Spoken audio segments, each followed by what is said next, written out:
I don't normally ask for people to do this, but after you watch this, if you please like and share it, because hopefully more people see it that way. And if anybody knows or how to get to this video to any of the people I'm calling out, please do so. They need to hear it. It started out with Daily 2A News, which is the second channel to the Daily Shooter. Guns and Gadgets, Coda Boy 32, Tactical Toolbox, Legally Armed America especially. You guys are making videos about HR 5717 as an example. And you're telling people to call their congressman, call their congressman and say that you don't agree with it or whatever. The anti-federalists were, their main concern was the federal government consolidating power within itself and then ruling over the country, ruling over the states. And the federal government, or the Federalist answer to that, every time that was brought up, was the people have arms. They will rise up and take up arms to keep the federal government from doing that. The anti-federalists were so persistent about it, though, they included states' rights as the 10th Amendment in the Bill of Rights. Out of 126 proposed amendments, the 10th Amendment was, states' rights was that important that it was number 10. By making videos telling people to call their congressman for HR 517 or 5717 is legitimizing an illegitimate act. Congress does not have the authority. They don't have the jurisdiction, especially, more than anything, to enact a law that affects me or you, the individual, or our rights within our state borders. They only have the authority and jurisdiction over land that has been legally purchased through the many states to aid in the federal government's protecting of our rights. That's it. That's the only authority Congress has. Why do you think in the Constitution we force Congress to meet one day a year at least? They're supposed to have so little to do that we had to make sure that they met at least one day a year. Now Congress, they stay in session, just popping out laws left and right. All these different committees, it's ridiculous. What we're allowing to happen is we're allowing the federal government to consolidate, take the power from the people, because the people are the states, and they're consolidating it within itself and then throwing it back out, ruling the people. Tyranny isn't something that happens overnight. You don't just wake up and look, tyrannical government. That's not how it happens. It's a pawn put here and a pawn put there and a pawn put there. Our state governments are complicit in it because they've let it happen. Our governors, that's who you should be calling, is your damn governors. And tell your governors to stop allowing the federal government within our state borders. It's a clear violation of the 10th Amendment. The federal government uses the supremacy clause to try to get away with this shit. The only time the federal government is supreme over the states is if a state violates our rights. And then we go through the federal system to have that corrected. That's one and only time. We never gave power to the government. We gave them, well, I'm sorry, I spoke wrong.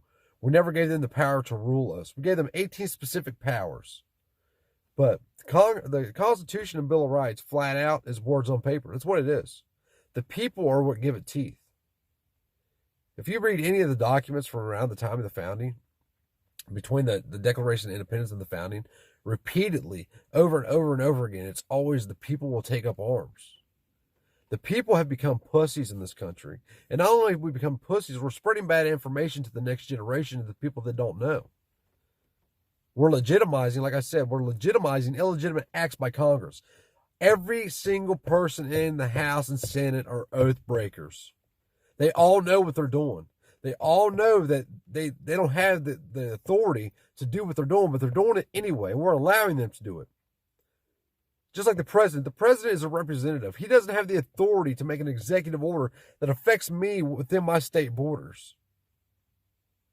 So I challenge all these big channels that have put out these stupid ass videos telling people to call their congressmen and legitimizing illegitimate acts in the video and dumbing people down in the process. I challenge you all to educate yourself, especially about what the 10th Amendment is really about, and then make another video and let people know.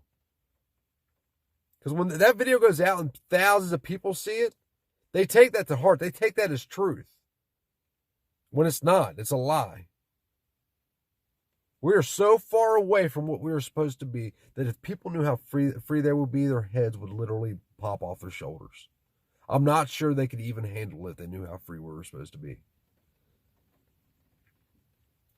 And I'm disgusted by it. I'm disgusted that people don't take the time to educate themselves before they make these videos. They just think they know, and they don't. Martial law. It's a 100% unconstitutional, illegitimate act by our government. Not according to Daily 2A News. He legitimized it the other day and said, when martial law happens, you don't have rights. We never gave government permission to take our rights. My rights are mine. They will never be taken. They're mine, just like my breath. When I was conceived, or my brain, when I was conceived, I got it, and when I die, I'll take it with me. And it's just like that. Your rights can never be taken from you. Not for any reason, not by nobody. You can't even give them away.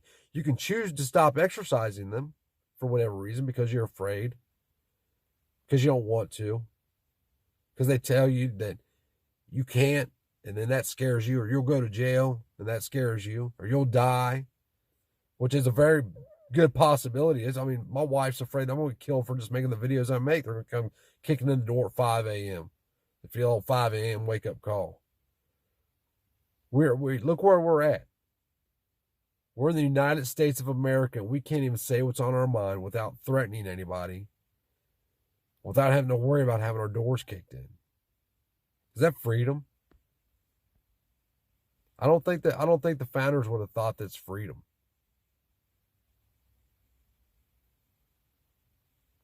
Educate yourself, people. We're letting it slip from our hands right now. We're going to go down as the stain in history that let socialism take hold in this country. Did y'all see the new phase 4, the quote unquote stimulus bill? Look at it. Guaranteed money for anybody over the age of 16 for 6 months or until unemployment rates drop to what they were pre, quote-unquote, pandemic. Think about that. Everybody's going to get a check every month. Or it's actually going to be on a card every month until we get back to the lower than the lowest unemployment rates in history. If this phase 4 goes through, it's full-blown socialism from here on out. Period. And we're just watching it happen. And I understand why. I see people sitting back saying, well, anytime you say anything, they're like, well, you go first. I'm just one person. I'd be happy to raise my hand right now and die for all y'all's rights. Wouldn't think twice about it. Even though I don't know none of y'all. If somebody walks to me and says, hey, you could die right now, and then people have the rights for the rest of their life, I'm like, fucking knock me off. That's well worth it to me. A violation of your rights is a violation of my rights. That's how that works. Because if they violate yours, it's only a matter of time before they're knocking on my door to violate mine.